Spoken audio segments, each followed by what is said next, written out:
बहुत पुरानी बात है। एक पुराने से गांव के किनारे एक बूढ़ा और बूढ़ी रहते थे। उनके 5 बेटे और 5 बेटियां थीं। सबसे छोटी बेटी का नाम था लीना, एक मासूम, सपने देखने वाली और हर चीज को जानने की ख्वाहिश रखने वाली लड़की। एक सुबह सारी बहनें फूल तोड़ने के लिए जंगल में गईं।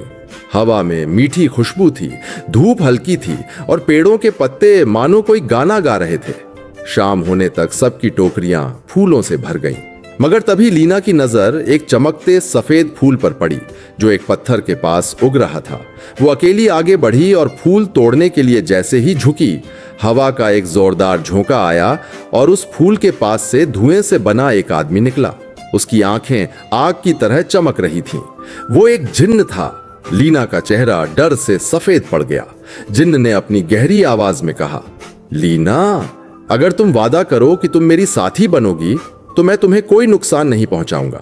अगर इनकार किया तो न तुम्हें ये फूल मिलेगा, न ही कभी सुकून। लीना घबरा कर बोली, मैं किसी जिन्न से शादी नहीं कर सकती। लेकिन जिन्न मुस्कुराया और बोला, वादा कर लो, वरना तुम्हारा दिल कभी चैन नहीं पाएगा। लीना का दिल जोर जोर से धड़कने लगा। डर के मारे उसने धीरे से कहा, ठीक है, मैं वादा करती हूं। जिन्न के चेहरे पर एक अजीब सी मुस्कुराहट आई। उसने कहा, मैं अपना वादा लेने जरूर लौटूंगा। और यह कहकर वो हवा में घुल गया। लीना के हाथ में सिर्फ वो सफेद फूल रह गया। कुछ दिन बाद रात के वक्त बूढ़े जोड़े के आंगन में तेज हवा चलने लगी। सारे दिए बुझ गए और आसमान का रंग नीले से काला हो गया। अचानक हवा से आवाज आई, लीना, मैं अपना वादा लेने आया हूं। आंगन के बीच में धुआं बना और उसमें से कई जिन्न निकल आए। वो दीवारों पर चढ़ने लगे।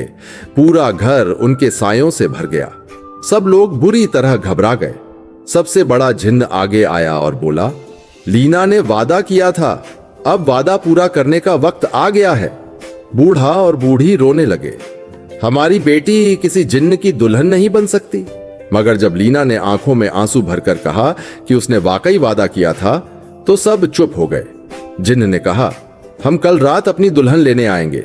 उस रात सबने मिलकर एक तरकीब सोची। बूढ़ी मां अपनी पुरानी पड़ोसन के पास गई और उसे सारी बात बताई। पड़ोसन ने सलाह दी, उन्हें धोखा दो, एक सफेद हंसनी को दुल्हन बनाकर तैयार कर दो, जिन्न समझ नहीं पाएंगे। अगली सुबह हंसनी को गहने पहनाए गए और जिन्हों के सामने लाया गया। वो सब खुशी से झूम उठे। मगर तभी एक कोयल पेड़ पर बैठकर चिल्लाई, कुकू, धोखा है, ये दुल्हन नहीं, ये तो एक हंसनी है। जिन्न गुस्से में गरज उठे। बिजली चमकी, हवा तेज हो गई और वो हंसनी हवा में उड़ गई। फिर उन्होंने असली दुल्हन मांगी। इस बार एक भेड़ को सजाकर उनके सामने लाया गया। मगर कोयल ने फिर चिल्लाकर कहा, कुकू, धोखा है, ये भी असली दुल्हन नहीं है। गुस्से से आसमान लाल हो गया। हवाएं घूमने लगीं। आखिरकार लीना को ही दुल्हन बनाकर उनके हवाले कर दिया गया। वो कांप रही थी, पर उसकी आंखों में एक अजीब सा सुकून था। जिन्न उसे लेकर हवा में उड़े और अपने धुएं से बने महल तक ले गए। जब लीना ने आंखें खोलीं तो वो एक चमकते हुए महल में थी। दीवारें रोशनी से बनी थीं और छत पर सितारे झूल रहे थे। उसके सामने एक बेहद खूबसूरत नौजवान खड़ा था। उसने कहा, मैं ही वो जिन्न हूं जिसे तुमने वादा किया था। तुम्हारे सच्चे लफ्जों ने मुझे वापस इंसान बना दिया। लीना मुस्कुरा दी और दोनों की शादी हो गई। महीनों तक उस महल में खुशियां छाई रहीं। लीना और उसके शौहर के 4 बच्चे हुए। 3 बेटे, उमर, आरिन, बर्च और एक छोटी बेटी अन्या। सब बहुत खुश थे। एक दिन बच्चों ने अपनी मां से पूछा, अम्मी, हमारे नाना नानी कहां रहते हैं? यह सुनकर लीना का दिल भर आया।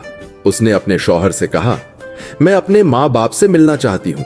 जिन्न ने कहा, अब यही दुनिया तुम्हारा घर है। लीना रो पड़ी। बस एक बार मिलने दो। जिन्न मान तो गया, पर एक शर्त के साथ। उसने एक सुनहरा धागा दिया और कहा, जब तक तुम ये धागा काट नहीं लेती, तब तक तुम यहां से नहीं जा सकती।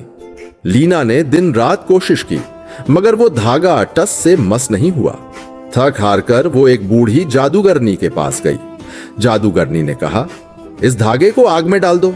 लीना ने जैसे ही धागे को आग में डाला, उसमें से एक छोटा सा मेंढक निकला जो आग में उछलकर गायब हो गया।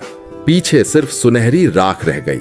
फिर जिन्न ने कहा, अब ये लोहे के जूते पहनो, जब तक ये घिसकर खत्म नहीं हो जाते तुम नहीं जा सकती। लीना ने दिन रात चलकर उन जूतों को भी घिस दिया। तब जिन्न ने कहा, अब तुम जा सकती हो, पर याद रखना 9 दिन से ज्यादा मत रुकना। 10वें दिन वापस आ जाना और सिर्फ बच्चों के साथ आना। लीना जब अपने माँ बाप के घर पहुंची तो सब खुशी से झूम उठे, मगर उसके भाइयों के दिल में अंधेरा छा गया। उन्होंने सोचा, अगर हम उसके शौहर को मार दें तो लीना हमेशा के लिए हमारे पास रहेगी। उन्होंने बच्चों से उनके पिता का राज पूछने की कोशिश की। बड़े और बीच वाले बेटे चुप रहे, मगर छोटी बेटी अन्या डर गई और उसने सब कुछ बता दिया। उसी रात 5 भाई समंदर के किनारे गए और चिल्लाकर बोले, अगर तुम जिंदा हो तो हवा सफेद हो जाए और अगर मर गए हो तो हवा लाल हो जाए। जिन्न हवा से निकलकर उनके सामने आया, लेकिन भाइयों ने अपनी तलवारों से उसकी रोशनी को चीर दिया। आसमान का रंग लाल हो गया। 9 दिन बाद जब लीना लौटी तो उसने हवा में पुकारा, अगर तुम जिंदा हो तो हवा सफेद हो जाए, मगर हवा लाल ही रही।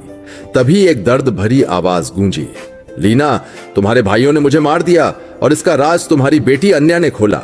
लीना की आंखों से आंसू बहने लगे। उसने अपनी बेटी अन्या को देखा और कहा, तेरा दिल हमेशा एक कांपते हुए पेड़ की तरह रहेगा। तू आज से एस्पेन का पेड़ बन जा। फिर उसने अपने बेटों से कहा, तुम मेरा फख्र हो। तुम ओक, ऐश और बर्च के मजबूत पेड़ बन जाओ। मैं हमेशा तुम सबके पास रहूंगी।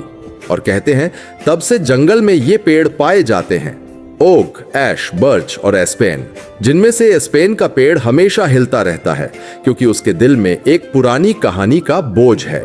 इस कहानी से हमें यही सीख मिलती है कि वादा और सच्चाई इंसान को रोशन बनाते हैं और धोखा चाहे कितना भी छोटा क्यों ना हो, उसका साया कभी पीछा नहीं छोड़ता।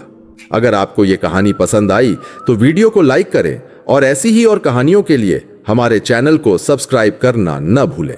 शुक्रिया।